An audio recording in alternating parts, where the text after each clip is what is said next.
The admissions selection committee has reviewed your application for admission for the fall of 2018, and we sincerely regret you to inform that we are unable to offer you admission at Cornell University. So hi guys, welcome back to my channel. Today I was eating this cereal bowl. It's almost done. I was eating this cereal bowl and I was thinking about something that I think about almost every single day now, and sorry, my cheese. And as you can see from the title, I'm gonna talk about something that happened. Well, I say like happened like it was horrible, but something that was in my life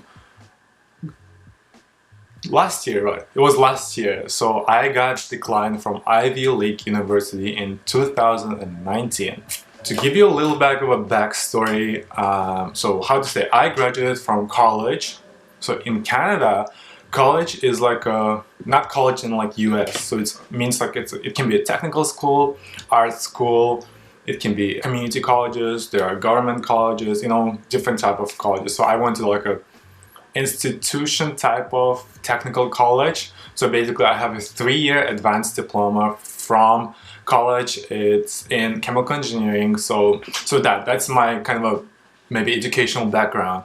So after that I wanted to get my master's, but technically to get my master's I need my bachelor's, and I didn't have my bachelor's. So I was trying to figure out how to get my bachelor, and I should fulfill my dream of going to Ivy League school, which someone is using washroom and I'm like... So anyway, my dream of going to Ivy League school was literally when I was a kid. It started when I was a kid, when I was watching American movies, American stuff, and everyone was talking about Ivy League and how prestigious it is, and me raising in Kazakhstan, like little middle, like middle class to maybe lower class level type of family, having a dream of going to Ivy League. That dream let me decide to apply to one of the Ivy League colleges, which is... Why I'm saying Ivy League college? I should just say applying to Cornell University. You might be asked why Cornell University is because I mentioned that I graduated from chemical engineering, and Cornell from the Ivy League school has the best engineering school besides Princeton, but I just like Cornell more. And yes, the Harvard engineering school is not even that good. So Harvard, I think, is overpraised. Okay, overpraised. Anyway. So I decided to apply as a transfer student to 3rd year chemical engineering degree at Cornell University in fall 2019. So when I was looking at how to freaking apply, like when should I apply, so I started doing everything in 2017. Mind you, I should have applied in 2019, but I started 2 years earlier to just make sure that maybe I should get everything right, maybe I'm confusing something.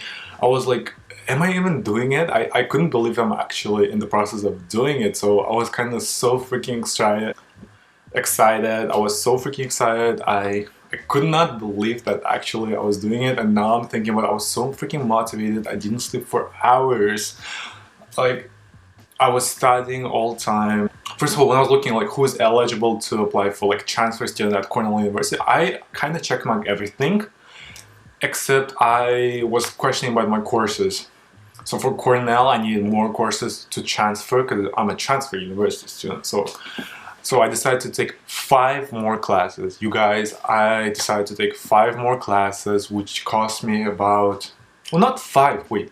7 more courses. Yeah, so I took extra semester at college. Now I'm thinking about it, I was so dumb. I took 5 more courses in my last year at college, and I stayed up 1 more semester.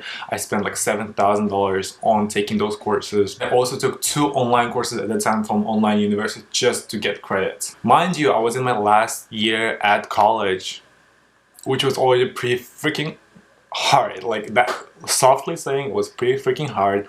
If you were an engineering student or like somewhere related science student, you know that the last year is kicking your freaking ass up to the skies. Not because it's like engineering is so hard, no, because like last year is usually the practical year, and when it comes to the practice, like you have so many projects, you have so much engineering stuff to do, you have so many labs. It's just insane to just like control everything, you know. And me taking 5 more dumb, like I'm dumb. Me taking 5 more courses just made it a lot more harder.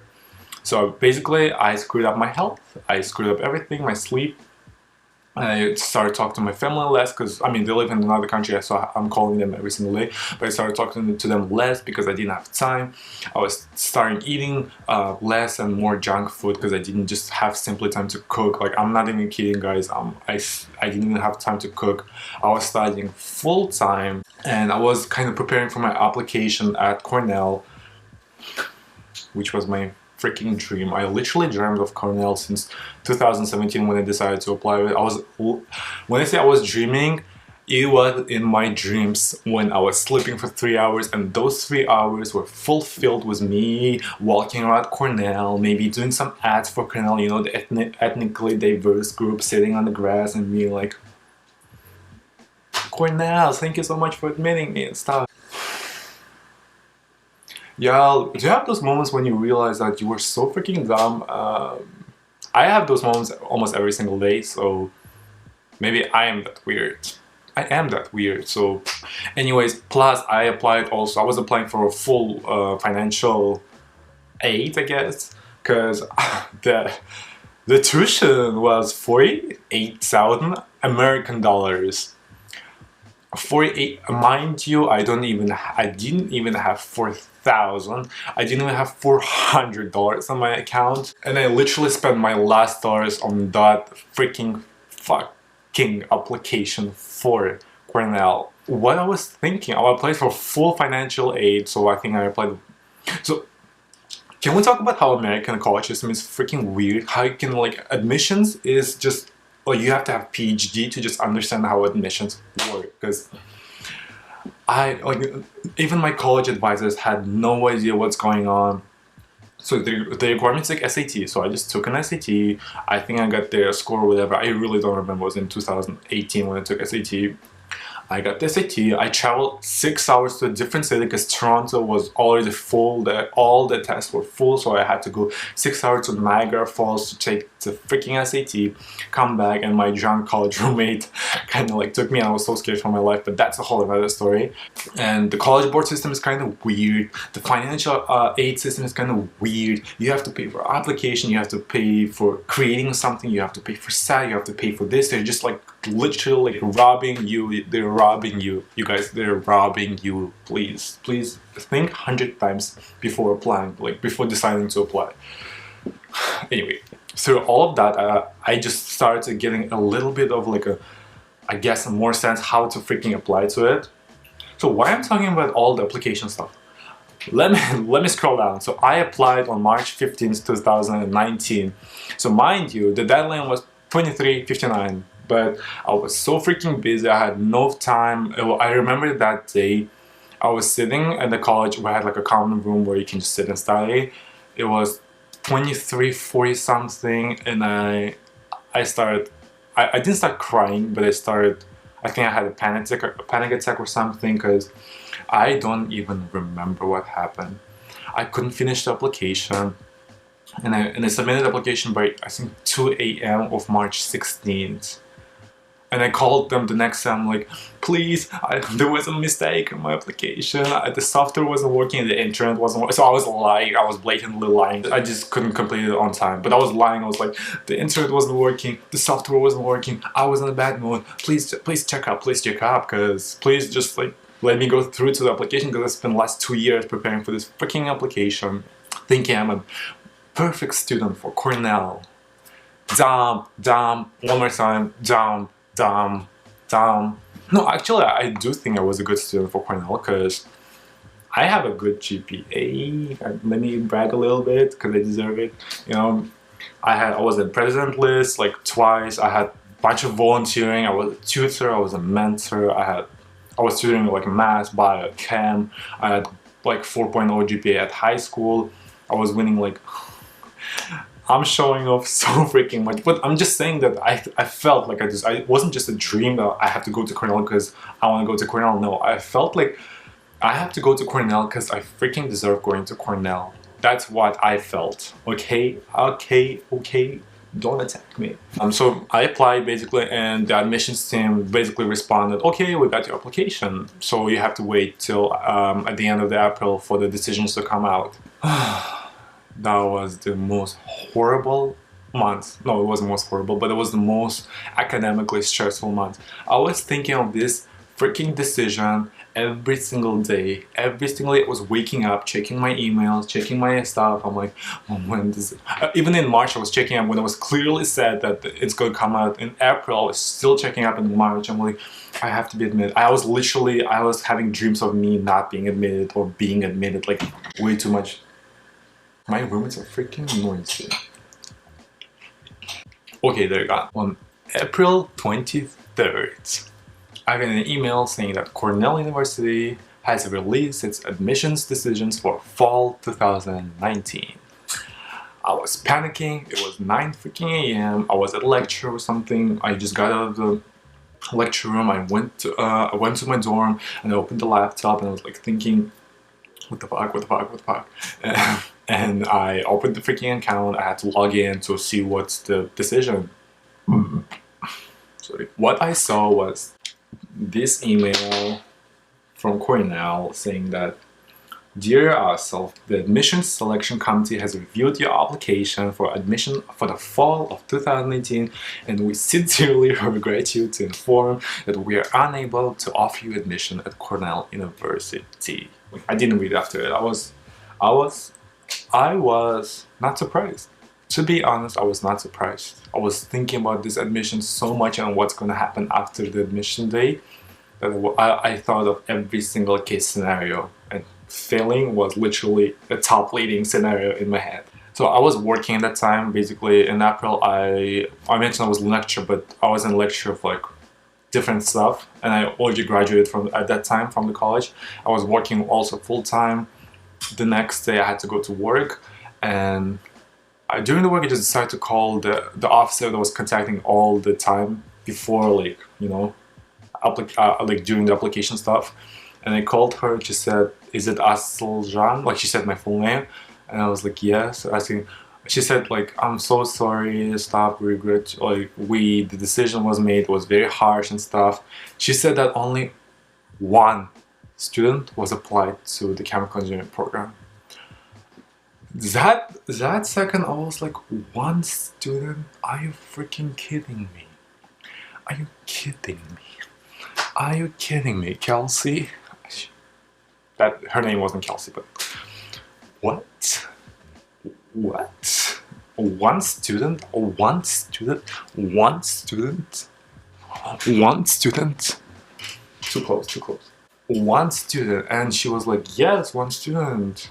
I was like, how? Why? Can someone explain why one student? She said, well, transfer university students are the ones who fulfill the spots of the people who leave, drop out, or get kicked out. And I was like, are you freaking kidding me? I was literally like, you had one spot for the whole group of people, for the bunch of people who were applying for this. I was sitting on the college course forum or Reddit forum. I was looking, like, so many people were applying to chemical engineering program alongside with me. I was looking at their stats and stuff. I'm like, I'm so freaking behind you guys, but that's not the case. We were all applying to the same program, and apparently we all were fighting for one spot. One spot. One spot. It was mind-boggling at the very least. Mind-boggling. I was so freaking sad.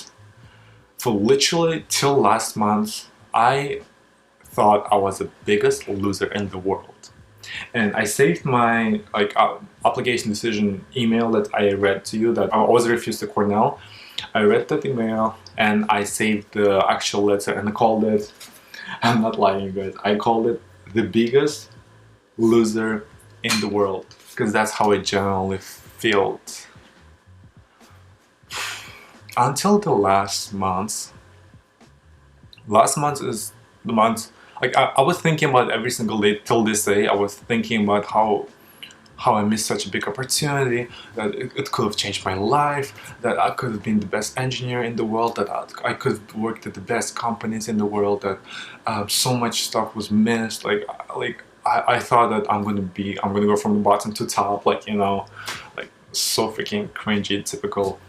But I really thought I could have done something if I was admitted to Cornell, I really thought that my life would have a life-changing event and that I'm gonna be the, I don't know, vice president at like freaking like toilet paper company or something. And until the last month, I was actually like so freaking regretting that I didn't try hard enough, that I didn't work hard enough, that I didn't maybe do the reading, that I didn't connect to the right people. I was like, what the hell I did wrong? And the last month I was sitting, and for the first time ever, I just decided to think a little bit differently and look from a different angle, I guess. And for the first time, I just asked myself, what if I was admitted? What if I was admitted? Like, what could have happened, you know?